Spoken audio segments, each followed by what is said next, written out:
কেউ ইন্টারেস্ট ছিল না, কিন্তু এমনি কিন্তু নাটকে কিন্তু আমার সাথে সবাই অভিনয় করতো।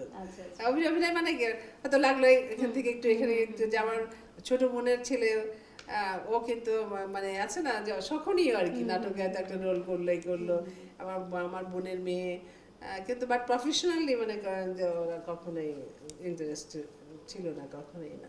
আচ্ছা, একটা জিনিস একটু একটু পেছনে যাচ্ছি, যে এই যে যখন আপনি শুরু করলেন তখন তো আমাদের এই আমাদের সামাজিক পারিবারিক, আপনি পালিয়ে আসলেন সামাজিকভাবে পারিবারিকভাবে খুব একটা মানে চাইতো না যে ফ্যামিলির কেউ ফিল্মে যাক, এরকম খুব একটা চাইতো না।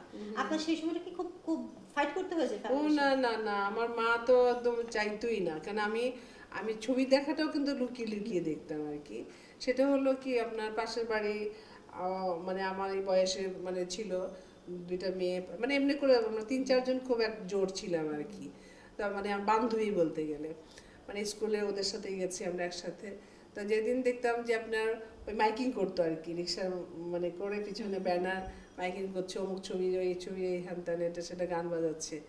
তো স্কুলে যাওয়ার রাস্তায় মানে কারণ শুনলাম, আর ওই 3-4 জন আমরা বলতাম যে আজকে না এই 2-3 দিনের মধ্যে একটা প্ল্যান করতে হবে ছবি দেখা। তো প্ল্যানটা কি, মা তো এমনি যেতে দিবে না, ওর মা বাবা তো যেতে দিবে না। তা আমাদের বাড়ির কাছে একটা মসজিদ ছিল আর কি। তো মসজিদ মানে আজান দিত, মানে করেন যে 7টা 7:30 8টা, তখন নাইট শো শুরু হয় আর কি। তো তখন কি করতাম, আমরা প্ল্যানিং করতাম। হয়তো একদিন আমার মাকেই বললাম, মা আমরা 3 জন আজকে এক ঘরে ঘুমাবো। হ্যাঁ, তো ঠিক আছে। তো ঘুমানো মানে মনে করেন যে একদম চলে গেলাম ছবি দেখতে আর কি। আবার তার হয়তো আরেকটা ছবি এলো যেটা আমরা প্ল্যান করেছি দেখার জন্য, সেম থিং হয়তো আমেনা বা বকুল আমার বাসার বান্ধবীরা ছিল তখনকার, তো বললো মা আমরা একসাথে ঘুমাচ্ছি আজকে, ঠিক আছে। তো চলে গেলাম ছবি দেখার জন্য। আর হলো কি এই মানে বাড়ির কাছে ছিল তো, যার জন্য অতটা ঝামেলা ছিল না আর কি। তাই এসে আবার দেখা গেলো এক ঘরে ঘুমিয়ে আছে তেমনি করে দেখা। তারপর হলো কি, ওই দেখতে দেখতেই আমি আমার তারপর যে কাজিনের কথা বললাম, আমার আলীজান, ওই আপনার ওল্ড টাউনে আপনার ওদের বাড়ি, ওরা মাঝে মাঝে আমাদের এখানে যেত আর কি, আমরাও আসতাম। আর চিত্রা হলের যে আপনার ছবি চালাতেন, উনি ঢাকাতে আসতেন ছবি নেওয়ার জন্য, অপারেটর। তা আমাদের বাড়ির কাছেই একদম সাথেই, তো চাচা চাচা বলতাম আর কি। তো বলতাম তো যখন ছবি দেখতে যেতাম প্রথমে তো আমি মনে করতাম কি যে আলোটা যেখান থেকে আসছে ওইটা আপনার জানি না পর্দার মধ্যে বোধহয় সব নাচছে গাইছে আর কি। তা আমি একদিন আমরা চাচাকে বললাম যে চাচা এটা পর্দার মধ্যে যে নাচ গান করে আমি একদিন দেখবো, আমার দেখার। হ্যাঁ পাগল, ওই যে একটা যে রোশনি আসে না, আমার যেখানে বসে ছবি দেখে উপর থেকে, ওটা দিয়ে আমরা ফিল্ম চালাই ভিতরে, তখন একদিন আমাকে দেখালো। তা যাই হোক এইভাবেই কিন্তু আমার ইন্টারেস্ট মানে ছবিতে আসা। তখন আমার মাকে আমি বললাম, মা আমি ছবিতে অভিনয় করবো। মা বলো যে প্রশ্নই ওঠে না। তারপর ওই আলী ভাই যখন আমাদের দেশে যেত আর কি, তাই আমি বলতাম আলী ভাই মাকে বলেন না আমি অভিনয় করবো। আমার সাবানা খুব মানে যে প্রিয় ছিল আর কি। হ্যাঁ, তা আমি ওনার মতো অভিনয় করবো, কানবো, এটা করবো সেটা করবো। বলে না না খালাম্মা যেতে দিবে না। আমাকে বলেন বলেন, না বললেও দিবে না। তবে মা, আমি যখন বলতাম মা তো ধাওয়া দিত একদম। তা বলে আলী ওকে বারণ করো, খবরদার এই কথা যেন মুখে না আনে, আমি চাই ওরা লেখাপড়া করুক। তা আমার আসলে বেসিক্যালি সত্যি কথা বলি কি জানেন, আমি যখন মানে স্কুলে যেতাম, আমরা 3 বোন বা আরও বান্ধবীরা, তো আমি আমি আমি কিন্তু খুব গানের প্রিয়। আমি গান গাইতে জানি না, কিন্তু আমি খুব গান শুনি কিন্তু। আমার বাসাতে কিন্তু জায়গায় জায়গায় স্পিকার আছে, শুধু এখানে না, আমার কিন্তু আমার রুমের মধ্যে হোম থিয়েটার করে নিয়েছি আমি।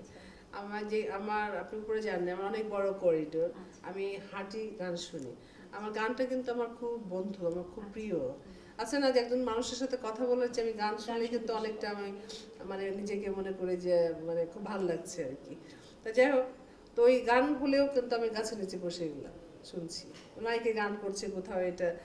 তারপর মনে করেন যে ছবি ওই যে আপনার ব্যানার পিছনে টাঙিয়ে দিয়ে মাইকিং করছে, আমি পিছু পিছু দৌড়াচ্ছি। তা আমার আর স্কুল হতো না আর কি। তা বিকেলে যখন আমাদের একটা পণ্ডিত ছিল আসতো, তা আমরা 3 বোন একসঙ্গে পড়তাম। তো আমি যখন তো স্কুলে পড়া দিতে পারছি না, তখন আমার মাকে বলতে, রেনুর মা তোমার মেয়ে আজকে স্কুলে যায় উনি জানতো আর কি। তার পিটান ধরে পিটান আর পিটার তো আর কি। আসলে বেসিক্যালি আমি কিন্তু আমার এই কি বলে ফিল্ম দেখা, এটাই কল্পনা করা, আমি আমি কিন্তু খুব কল্পনা প্রবণ। আমি খুব কল্পনা করতে এখনও কিন্তু আমি খুব কল্পনা করি, এটা না এটা না এটা না। তো এভাবেই কিন্তু মনে করেন যে আমার একটা দিক আমি করতে পারিনি। আর যখন আমি মানে করবো তখন এই লাইনে চলে এলাম, কাজের মধ্যে মানে ব্যস্ত হয়ে গেলাম। এই স্ট্রাগলও করেছি আমি, যে 2, 4, 6 মাস আছে না, যেমন আপনার ছবিতে একদম নিভে সব কিছু মানে পোশাক রেডি, সেট রেডি, হঠাৎ দেখা গেল ববিতা ম্যাডাম চলে আসছে। আর তারপর আপনার সাগর ভাষা, একদম আমি হিরোইন, মানে নতুন হিরো। দেখা গেল যে আমি গেছি বলদা গার্ডেন, তখন ছিল, এখন তো ভেঙে ফেলেছে, কমরি ম্যাডাম, আরে আমি কত কাঁদছি না এবার। তারপর পরের দিকে আমার মা বলতো যে না, তুমি যখন এসছো তোমাকে শক্ত হতে হবে। তো এইভাবেই হয়েছে আর কি। খুব একটা মানে অত বেশি ঝামেলা পোহাতে হয়নি পরিবার থেকে, যে যখন চলেই গেলি না, যখন চলে গেছি তখন তখন আর অত না, বেশি। আমার মাই শুধু এটাকে বাধা দিত আর কি। তাছাড়া তো আমি তো মনে করেন আমার যেমন মামা বা আমার নানি, এরা তো অতটা জানতো নাই, করতো না। তা আমার বাবা খুবই ছিল আর কি, আমার বাবার খুব ইচ্ছে যাচ্ছে না মেয়েরা গান করুক, এটা করুক। তার মাটা চাইতো না, মা বলে গান করো কিন্তু অভিনয় করবে না আর কি। তো আমি যখন চলে এলাম মানে অভিনয় করার জন্য ঢাকায়, তখন উনি কিন্তু পাগলের মতো ছুটে চলে এসছে, আমার মামা চলে এসছে, আমার মা। তখন সে আমাকে অনেক নিতে চেষ্টা করেছে, তখন আমি বলেছি আমি যাব না। তো ওই আলী ভাইয়ের মার ঘরের মধ্যে অমুক জায়গাতে অমুক জায়গায় পালিয়ে থাকতাম, তখন আলী ভাই বা খালাম্মা বলতো ঠিক আছে আপনি চলে যান, আমরা ওকে বুঝিয়ে পাঠাবো। তারপর আরেকটা হলো, আলী ভাই একটা নাটক করছিল আপনার, তো ওই হিরোইনের যে কি প্রবলেম হয়েছে যায় না, এটা বোধহয় 3-4 দিন আগের কথা। তো আমি বসে বসে দেখতাম রিহার্সেল, ওদের বাড়িতে মানে একটা আলাদা ঘর ছিল, ওখানে হতো। তখন আমি দেখতাম বসে বসে, তো হিরোইন আসে নাই। তা আলী ভাই বলে তুই কর, আমি কি আলী ভাই আমি কিভাবে করবো, কেন আমি বলে দিব না তোকে করে ফেলা, মানে রিহার্সেল কর, যদি হিরোইন না আসে, যদি সে অসুস্থ ছিল আর কি। পরে আল্লাহর কি রহমত, মনে করো বেচারি আসতে পারেনি, আমাকেই করতে হয়েছে এই শায়েস্তা খান হলে, জানেন যে এখনো আছে আপনার লালবাগ যে শায়েস্তা খান হল, ওইখানে আমি কিন্তু নাটক কিন্তু প্রথম আলী ভাই ওই মানে ও ডাইরেকশন দিয়েছে। আবার কি আমার ছোট বোনের বর, ও কিন্তু ঢাকাইয়া, ওর নাম সালমান, তো সেও ওই নাটকেতে যুক্ত ছিল। পরে কিন্তু আমার বোনকে বিয়ে করেছে অনেক পরে আর কি। তার মানে বলা যায় যে আপনি নাটক দিয়ে কিন্তু শুরু তাহলে না? হ্যাঁ, নাটক দিয়ে শুরু, এটা সত্যি বলতে হবে, নাটক দিয়ে মঞ্চ শুরু, দিয়ে একেবারে মঞ্চ দিয়ে, মঞ্চ হ্যাঁ। দিয়ে। তারপরে কিন্তু এবং অনেকগুলো মঞ্চ আমি করেছি। একটা তখনই হ্যাঁ, তখনই কিন্তু জানা, যখন আমি আবার ফিল্মের মধ্যে হ্যাঁ চলে এলাম, যেমন আপনার বরেগি ভাই, তারপর আপনার ঝটকো ভাই, তারপর উনি যে এখন আপনার রাইটার, তারপর ওনাদের অনেকে আরও ছিলেন আর কি, যে আপনার মিন্টু ভাই, ওনারাও কিন্তু একটা গ্রুপ ছিল নাটকের, বুঝতে পেরেছেন, ফিল্মেরই। কিন্তু আমি কিন্তু আপনার মহিলা সমিতিতে নাটক করেছি, ইঞ্জিনিয়ার ইনস্টিটিউটেও নাটক করেছি, এই ওদের গ্রুপেরই আর কি। হ্যাঁ, তাহলে তো ওদেরই মঞ্চের গ্রুপের। হ্যাঁ, অভিজ্ঞতাও আছে আর কি। আমি ওনাদের গ্রুপেরই কিন্তু করেছি আমি। হ্যাঁ। তো মোটামুটি আমার হলো, এখন শুধু আপনার যেটা আমি আগেই জানলাম যে আপনি এখন চাইছেন যদি অবস্থা সব ঠিকঠাক থাকে তাহলে ফিল্মে আবার। হ্যাঁ, না ফিল্মে যদি আবার ইনশাল্লাহ, আমার খুব ইচ্ছে, কারণ আমি ফিল্মের লোক, এটা মানে সত্যি কথা যে আমি ফিল্মের লোক, আমি ফিল্মকে ভালোবাসি। তো ফিল্ম ছাড়া অন্য কোনো বিজনেস বুঝিও না। আর তারপর হলো কি মানে চাই যে আমি যেন এই সংস্কৃতির মধ্যে মানে কিছুটা ওইভাবে প্রফেশনাল না নিলাম, ঠিক আছে, যে না এটা না করলে নয়, ঠিক আছে, বছরে একটা ছবি করলাম বা ওটা দিয়ে আমি আবার করছি। হ্যাঁ, তো এই ধরনের একটা মানে আমি ডিসিশন নিয়েছিলাম। তো আমার ওই ভাইটা বলছে যে আপাতত একটু অফ যান, ইনশাল্লাহ দেখি না কি হয় আর কি। এখনকার যে অবস্থা বা এখনকার যারা আর্টিস্ট যারা আসছে, আর্টিস্ট তো আসলে বলা যায় না এখনো, একটা দুটো ছবি করে তো আর্টিস্ট হয়ে যায় না। যারা নিউ কামার তাদের কাছ থেকে খুব বেশি প্রত্যাশার জায়গা কি তৈরি হয়েছে আমাদের? আমি জানি না আসলে, আমাদের সাথে আমি কথা বলি না, মিশিয়ে না, বলতে পারবো না আসলে, যেটা এফডিসিতে শুনি। গেছেন এবার এসে? না না না, আমি কিন্তু কাজ ছাড়া কখনো এফডিসিতে যাই না। আমি শুধু গেছি আপনার রাক্ষসী করার সময় গেছিলাম শুটিংয়ে, ডামি, আর মনে হয় যাই না। না না না। আর তারপরে বোধহয় আপনার জায়েদ খানের ওই একটা আমি একটা র্যাবের একটা ফাংশন করছিলাম বোধহয়, এটা 2011 বা 10 মনে হয় আর কি। তখন এফডিসিতে একটা রিহার্সেল ছিল, তখন গেছিলাম আমি। হলো কি জানেন, আননেসেসারি আমি যাই না। হ্যাঁ, আপনি তো রাক্ষসী ছবির আগে পরে নাটক করেছেন বোধহয় কিছু, না? আমি নাটক, হ্যাঁ নাটক করেছি আপনার, এখন মাঝে আপনার 2 বছর হলো করি না কিন্তু, বাট আমি যখন বেশি দিন থাকি তখন আপনার নাটক, টেলিফিল্ম, এগুলো আমি চ্যানেল করেছি, প্রডিউসার, হ্যাঁ প্রডিউস করেছি, আমি করেছি এগুলো। তো ভবিষ্যতে ইচ্ছা আছে, কারণ এখন হলো কি জানেন, টেলিভিশন মিডিয়া অনেক বেড়ে গেছে। হ্যাঁ। সত্যি কথা, এটা মনে করেন Mass যে people দেখে হ্যাঁ, এখন। না না না না, অনেক মনে করেন যে একদম হাই থেকে শুরু করে একদম লোয়ার ক্লাস পর্যন্ত টেলিভিশন দেখে। আমি তো বিদেশে মনে করেন যে লন্ডন বলেন, আমেরিকা বলেন, কানাডা বলেন, মানে আমাদের যে এই সে প্রাইভেট চ্যানেলগুলো, এটা সত্যি সত্যি মানে আমি ধন্যবাদ দিব যে আজকে বাংলাদেশের যে আমাদের একটা সংস্কৃতি একটা অঙ্গন আছে, আজকে কিন্তু আপনার এই টেলিভিশনের মাধ্যমে কিন্তু মনে করেন যে দেশ বিদেশে ছড়িয়ে গেছে। আর একটা তো আছে আমাদের যেমন ক্রিকেট, Cricket এটা খেলা। না না এটা আসলে মানে রিয়েলি খুব আমরা গর্ব করি আর কি। দেখেন খেলা? হ্যাঁ, মানে অবশ্যই দেখি, কিন্তু বাট আপনার যেটা বলছেন যে আপনার আমাদের যে সংস্কৃতি অঙ্গনের যেটা, সেটা মনে করেন যে প্রাইভেট চ্যানেলগুলো কিন্তু মনে করেন যে অনেকটা তুলে ধরেছে সেটা দেশ বিদেশে, যেটা ফিল্মের মানে আমি না, এটা সত্যি কথা, ফিল্মের মতো বড় ধরনের কোনো আপনার সংস্কৃতি অঙ্গনই হতে পারে না। হ্যাঁ, কিন্তু বাট কেন হয় না জানা নাই আর কি, ভবিষ্যতে হবে কিনা জানি না, তবে আশাবাদী হতেও পারে।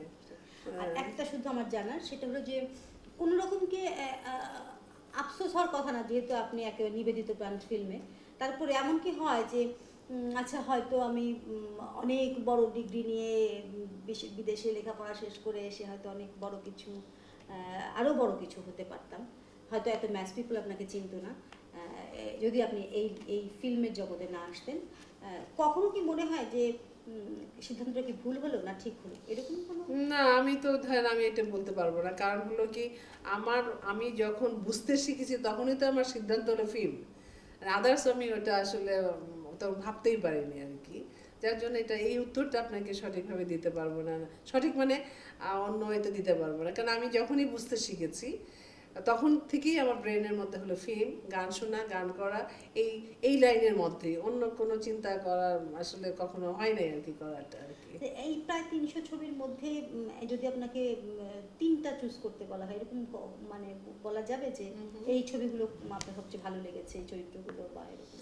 আমি দেখেন, আমি জানি না কতদূর আমার সম্বন্ধে ইন্ডাস্ট্রিতে জেনেছেন, হয়তো মানে আবার বলি যে অনেক কিছু করার ছিল, কিছুই করতে পারিনি, হয়তো আরও থাকলে হয়তো করতে পারতাম, যে কিছুই করতে পারিনি।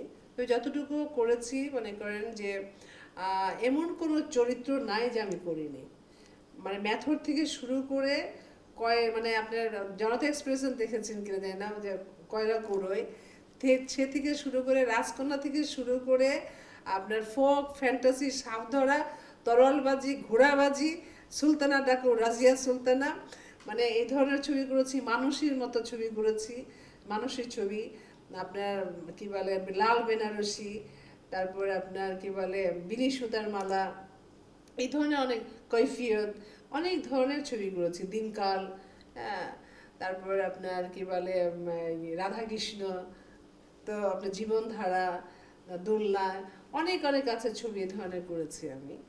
আপনার সুরজ মিয়া, কসাই, তো আমি মানে আমার মনে হয় যে আমি একদম ঝাড়ুদারনি থেকে শুরু করে একদম ডাকু থেকে শুরু করে সোশ্যাল ছবি থেকে শুরু করে গ্রামীণ মেয়ে থেকে শুরু করে পতিতা থেকে শুরু করে মনে হয় যে মানে এমন কোনো রোল নাই যে করিনি আর কি।